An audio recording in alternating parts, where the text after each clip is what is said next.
One Up on Wall Street by Peter Lynch. Picture this, October 1987.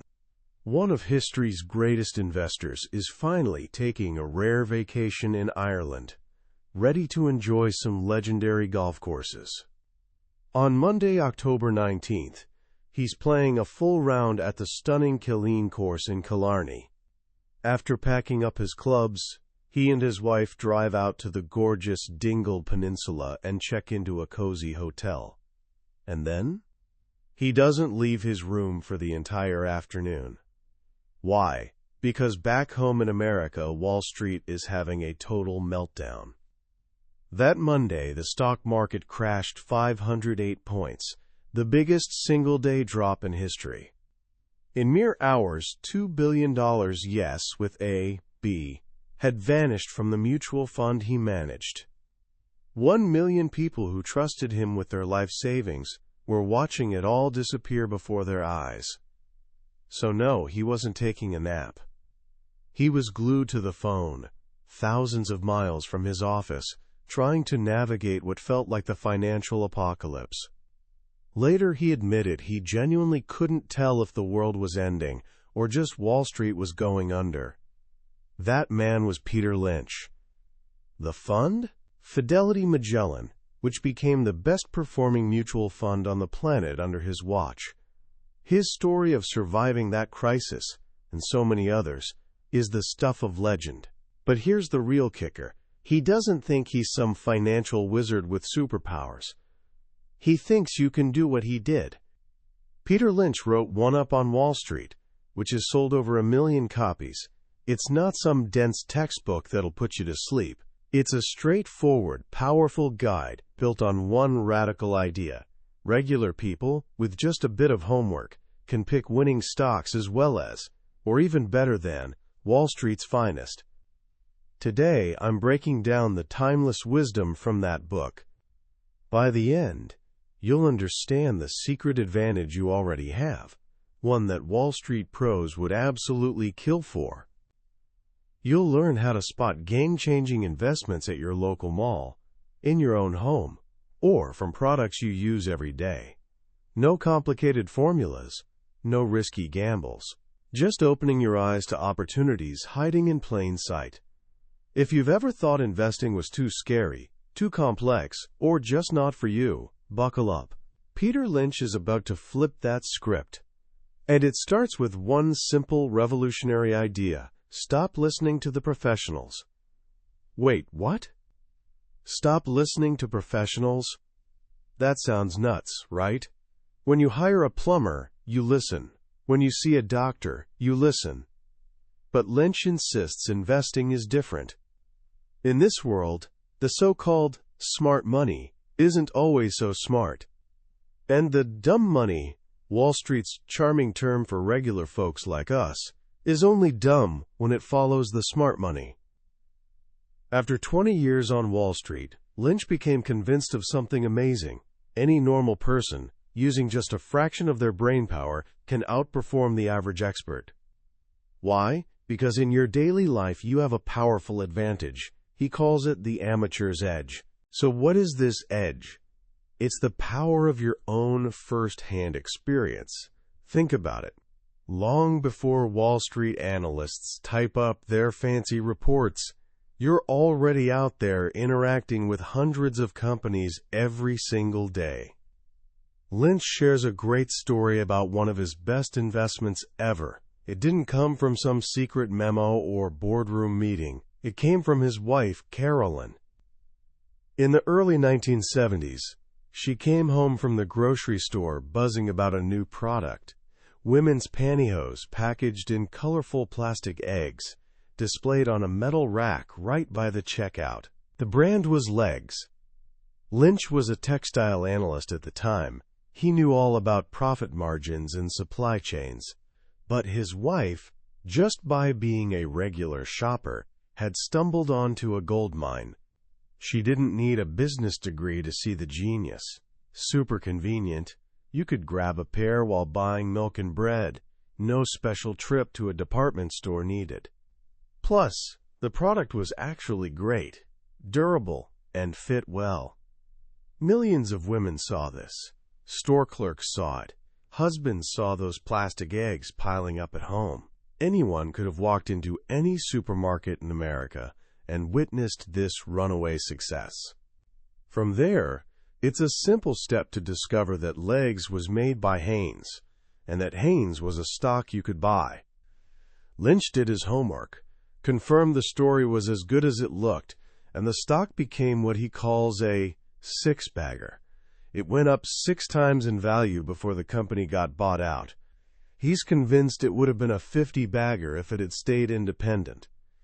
And here's the kicker. You didn't need to be some early genius. You could have bought Hanes in the first, second, or even third year after Legs went national, and you still would have at least tripled your money. But how many people actually did? Lynch tells this hilarious and painfully accurate story about a fictional couple, Harry and Henrietta Houndstooth. Harry is the family's designated investor. He reads the Wall Street Journal religiously, subscribes to pricey newsletters, and hunts for exciting high-tech tips. He's the guy who hears about Winchester disk drives and, without knowing a disk drive from a dinner plate, convinces himself he's done his due diligence and throws in the family savings. Meanwhile, Henrietta comes home from the mall raving about this amazing new clothing store called The Limited. The place is mobbed. The clothes are fantastic. The prices are incredible. She's genuinely excited. But when she tells Harry, he just grumbles about her wasting money while he's busy trying to make it. You can probably guess how this ends. Winchester Disk Drives has a rough quarter, the stock tanks, and Harry sells at a loss, congratulating himself for cutting his losses. Meanwhile, The Limited, the store Henrietta discovered, quietly becomes one of the decade's greatest investments, a genuine 10-bagger. A 10-bagger is Wall Street slang for a stock that returns 10 times your money. Invest $1,000, walk away with $10,000. It's the home run of investing. And Lynch's whole philosophy is that these 10-baggers aren't hiding in some obscure lab somewhere. They're often right in front of us, in companies we already know and understand. He gives tons of examples. Dunkin' Donuts. Lynch loved the coffee. If you'd invested just $270 in 1982, about what you might spend on donuts in a year, it would have been worth over $1,500 just 4 years later. Subaru. In 1977, you could buy the stock for the equivalent of $2 a share. By 1986, it hit $312. That's a 156-bagger. If you'd invested the price of a car, say $400, into the stock instead of buying the actual car, you would have made over $1 million. Taco Bell. Lynch was impressed with their burritos on a California trip. The stock soared even through recessions. Apple Computer. Kids had them at home. Then offices started buying them. The signs were everywhere.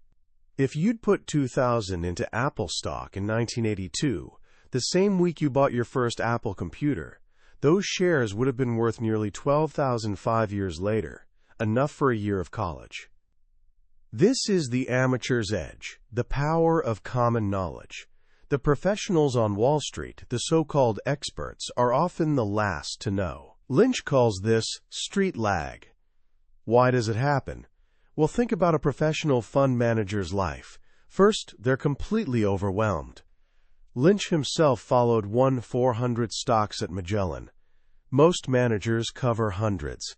They don't have time to hang out at the mall observing what people actually buy. Second, they live in a bubble.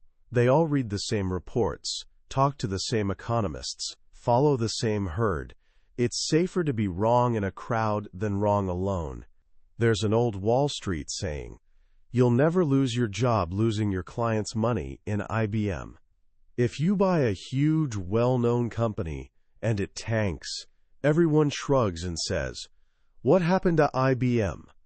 But if you buy some obscure company like La Quinta Motor Inns and it goes down, they stare at you and ask, "What's wrong with you?" This fear keeps them glued to a pre-approved list of big, boring, well-known companies.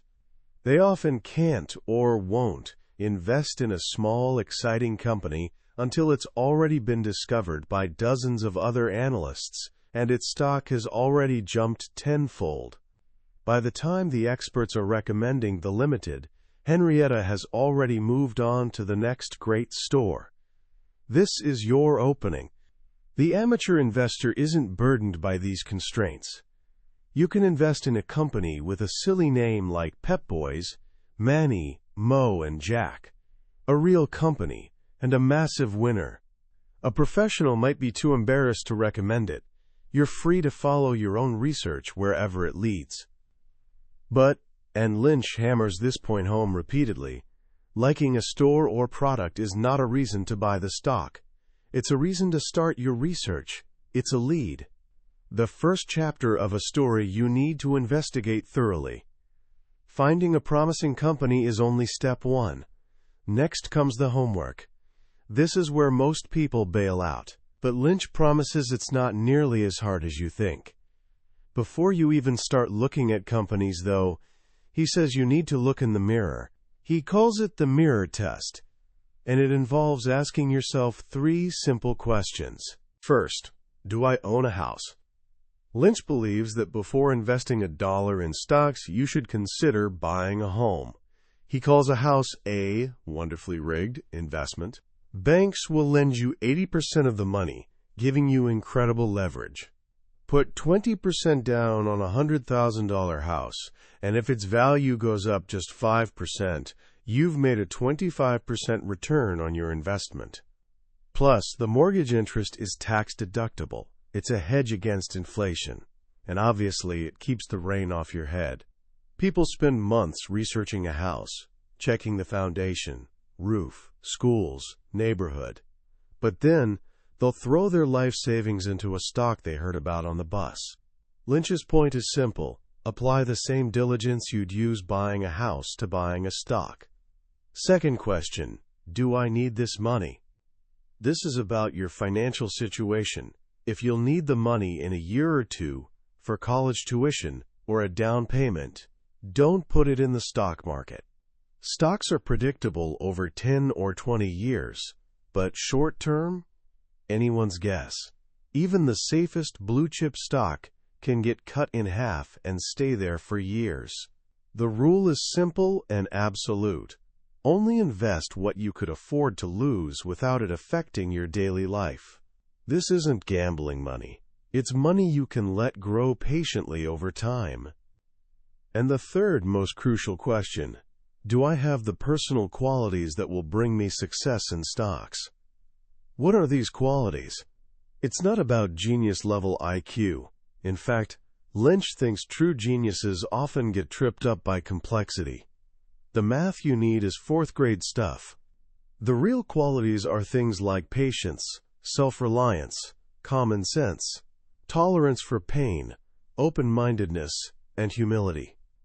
Most importantly, it's about having the stomach to ignore your gut feelings and the general panic. The stock market is volatile. It goes up, it goes down.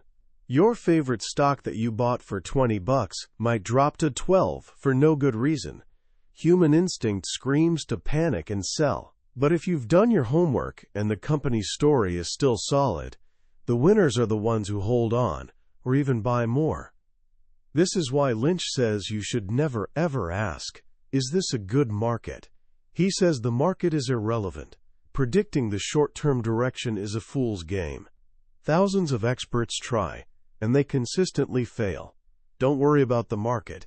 Don't worry about the economy. Don't worry about the talking heads on TV. Instead, invest in companies, not the stock market. If you own good companies that continue growing their earnings, you'll do well over the long run. He points out that since World War II, corporate profits in America are up 55-fold, and the stock market is up 60-fold. 4 wars, 9 recessions, 8 presidents. None of it changed that fundamental truth. So once you've passed the mirror test, and you're ready to focus on companies, where do you start? This is where Lynch gives us one of his most powerful tools, the 6 categories. Every stock you'll ever encounter fits into one of 6 simple categories. Understanding which category a stock belongs to is your first step in knowing what to expect. Let's walk through them. Category 1, the slow growers. These are large, aging companies growing just slightly faster than the overall economy. Think big electric utility companies. They used to be fast growers, but their industry matured. They're not going anywhere fast, and neither will their stock prices. Lynch generally avoids these unless they pay a very reliable dividend. Category 2, the stalwarts. These are giant blue-chip companies like Coca-Cola, Bristol-Myers, or Procter & Gamble. They won't give you a 10-bagger, but they're not going bankrupt either. They grow maybe 10 to 12% a year. Lynch likes keeping some of these in his portfolio. They're like dependable friends in a crisis. When the market panics, people flock to these trusted names. He says you can make a solid 30 to 50% on a stalwart, then sell and rotate into another stalwart that hasn't moved up yet. Category 3, the fast growers. This is Lynch's favorite category, and where you'll find the 10-baggers. These are small, aggressive new companies, growing at 20 to 25% a year. Think Young Walmart, Taco Bell, or The Gap. They've found a successful formula in one location and are now rapidly expanding nationwide. This is the most exciting and also risky category. These companies can flame out, but the rewards for picking a winner are enormous. Category 4, the cyclicals. These companies, sales and profits rise and fall in regular, if not entirely predictable, cycles. Think airlines, auto companies, steel, chemicals. When the economy's booming, people buy cars and take vacations, and these stocks soar. But when recession hits, their profits vanish, and their stocks can get absolutely crushed, losing 80% or more of their value. Lynch says timing is everything. With cyclicals, buying at the wrong point in the cycle is a recipe for disaster. The best time to get interested is when the industry's been in a slump for a few years and everyone's given up on it. Category 5, the turnarounds. These are companies that have been battered, bruised, and left for dead. They might be on the brink of bankruptcy. Lynch calls them the no growers. A great example is Chrysler in the early 1980s. The company was a mess. The stock had collapsed, but they got a government loan, restructured, cut costs, and came out with popular new cars, like the minivan. The stock went up 15-fold. Turnarounds are high risk, but the rewards can be spectacular. You can lose your entire investment, but if you're right, you can make a fortune. And finally, Category 6, the asset plays. These are companies sitting on something valuable that the market has overlooked. Could be cash, real estate, oil, even a patent. The trick is knowing what the assets are really worth. Lynch tells this great story about Pebble Beach, the famous golf course. The company's stock was selling at a price that valued the entire company, including the golf course, hotel, and 700 acres of prime California coastline, at just $25 million. A few years later, it got bought out for $72 million, and the very next day, the new owner sold off just one small part, a gravel pit, for $30 million. The gravel pit alone was worth more than what investors had paid for the whole company just a few years earlier. That's a classic asset play. So once you've placed a company into one of these 6 categories, you know what kind of story you're looking for. The next step is what Lynch calls the 2-minute drill. Before buying any stock, he says you should be able to give a 2-minute explanation of why you're interested. If you can't summarize the story in a couple minutes, in simple language a 5th grader could understand, you haven't done enough research. What should be in this story? You're answering the question, What's going to make this stock go up? For a fast grower like La Quinta, the story is, they offer Holiday Inn quality rooms at a 30% discount by cutting out fancy lobbies and restaurants that business travelers don't need anyway. They have a clear niche, they're expanding at 20% a year, and they have tons of room to grow before running out of places to build. For a cyclical like Ford, the auto industry's been in a slump for 3 years, but sales are picking up. Ford has slashed costs dramatically, and their new cars are super popular. Earnings are about to rebound big time. For a turnaround like Chrysler, the company was nearly bankrupt, but they've paid off debt, closed inefficient plants, and the new minivan is a huge hit.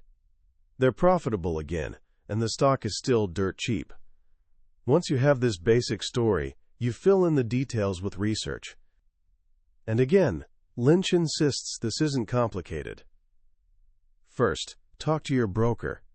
But don't just beg for hot tips. Make them work for you. Ask for the analyst's report. Ask for the company's financial statements.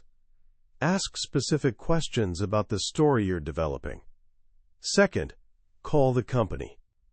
Every public company has an investor relations department. Their literal job is answering questions from shareholders. You can call and ask about expansion plans, debt levels, competition. You'd be amazed what you can learn. Lynch says he finds something unexpected and useful in about 1 out of every 10 calls. Third, read the reports. Annual reports can seem intimidating, but Lynch has a shortcut. He flips right past the glossy photos and chairman's letter and goes straight to the financial statements in the back. He's hunting for a few key numbers to check the company's health. And this brings us to the famous numbers. You don't need to be an accountant, but a few simple concepts can tell you almost everything about whether a stock is a bargain or a ripoff. The most famous is the PE ratio, price-to-earnings ratio. You'll see it listed next to every stock in the newspaper or finance website. It sounds technical, but it's incredibly simple. It's the stock price divided by the company's annual earnings per share.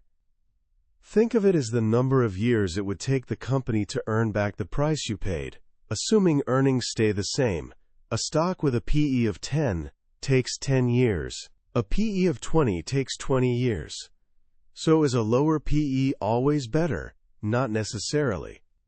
A slow-growing utility might have a PE of 8, while a fast-growing tech company might have a PE of 30. You can't compare apples and oranges. But Lynch gives us a brilliant rule of thumb. He says for a company to be fairly priced, its PE ratio should roughly equal its growth rate. Let me repeat that because it's one of the most valuable ideas in the entire book. A company's PE ratio should be about the same as its annual earnings growth rate. So if a company's growing earnings by 15% a year, it should have a PE of about 15. If you can buy it at a PE of 10, you've found a bargain. If its PE is 30, it's probably overpriced. A stock with a 20% growth rate and a PE of 10 is a fantastic opportunity. A stock with 10% growth and a PE of 20 is risky and headed for a fall. This simple comparison is one of the most effective tools an investor has. What other numbers matter? The cash position. Lynch loves companies with lots of cash and little debt. He tells this great story about Ford. In late 1987, after the market crash, Ford stock was selling for $38 a share. But when he looked at their balance sheet, he saw the company had so much cash, after subtracting all long-term debt, that there was $16.30 in net cash for every share. Think about that. When you bought a share for $38, you instantly got $16.30 in cash. So you were really only paying about $22 for the entire car-making business, one of the biggest and best in the world. This cash provided a huge margin of safety. No matter what happened, Ford wasn't going under. The debt factor. The opposite of a strong cash position is a mountain of debt. Lynch says debt is what kills companies in a crisis. He pays close attention to a company's debt-to-equity ratio, which you can find on any financial summary. A healthy company might have 25% debt and 75% equity. A struggling one might have 80% debt. For a turnaround candidate, this is the most critical number to check. Book value. This is the theoretical value of a company if it got liquidated tomorrow. But Lynch warns that book value can be very misleading. A textile company might claim its old looms are worth millions on the books, but at auction, they might only fetch scrap metal prices. However, sometimes book value hides incredible assets. A railroad company might own millions of acres of land carried on the books at 1800s cost, but worth billions today. This is where you find asset plays. And finally, of course, there are the earnings. This is the bottom line. Literally, it's the profit a company makes. Lynch says over the long term, a stock's price will always follow the path of its earnings. If earnings go up, the stock will eventually follow. If earnings go down, the stock goes down. It's the single most important factor. He shows chart after chart where the earnings line and stock price line move in perfect sync. A company's stock price can get ahead of its earnings for a while, driven by hype and speculation, but it always comes back to reality. And this brings us full circle. The entire process Lynch lays out is a journey to understand a company's story, backed by a few simple numbers. You start with an edge, something you've observed in your own life.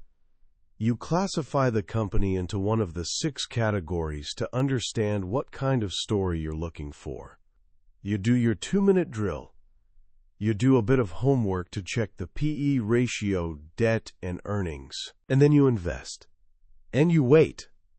You don't panic when the market drops. You don't get greedy when the stock inches up a bit. You hold on as long as the fundamental story of the company is still intact. And if it is, you'll be amazed at the results in a few years. This is the path to finding a 10-bagger. It's not get rich quick. It's get rich slowly, get rich surely. And it's available to anyone willing to open their eyes, trust their own judgment, and do just a little bit of work. When you step back and look at One Up on Wall Street, it's wild to think it was written decades ago. In our world of meme stocks, cryptocurrency, and day trading apps that turn investing into a video game, Peter Lynch's advice feels more radical and necessary than ever. His core idea is almost an act of rebellion against the noise of modern finance. He's telling us to turn off the TV, ignore the headlines, and look at the world around us. The most valuable financial information isn't locked in some Wall Street supercomputer. It's in the checkout line at the grocery store, in the new software your company adopted, or in the packed restaurant that just opened in your town. What I find so powerful about this book is that it's not just about investing. It's a lesson in how we know what we know. It's a call to trust our own direct experience over the second-hand opinions of so-called experts. In a world drowning in information where everyone's shouting, Lynch's wisdom is a quiet voice reminding us to observe, think for ourselves, and have the courage of our own well-researched convictions. The lessons are profound. Don't invest in things you don't understand. Don't try to predict the unpredictable. And above all, have patience. Investing isn't a sprint. It's a marathon. The real money isn't made in trading. It's made in owning. Owning a piece of a great business and holding on as it grows, year after year. So how can you start applying this wisdom right now in your own life? It's simpler than you think. Here are 3 small actions you can take today. First, start your Edge Journal. For the next week, grab a small notebook or open a note on your phone. Every time you interact with a company, Write it down. Your toothpaste brand. The coffee shop you stop at. The software you use for school. The delivery company that brings packages to your door. Don't judge. Just observe. At the end of the week, you'll have a list of dozens of companies you have a direct personal connection with. This is your personal hunting ground for ideas. Second, do one 2-minute drill. Pick just one company from your journal. Maybe it's a clothing brand you love, or a fast food chain that's always packed. Now try to tell its story. In just a couple sentences, why do you think it's successful? Is it a fast grower, expanding everywhere? Is it a stalwart, a trusted brand that's been around forever? Just trying to articulate this will clarify your thinking in a powerful way. And third, find the PE ratio. Look up the stock symbol for that one company you chose. You can do it on any free finance website. Find its PE ratio. Then try to find its earnings growth rate. Many sites list this too. Is the PE higher or lower than the growth rate?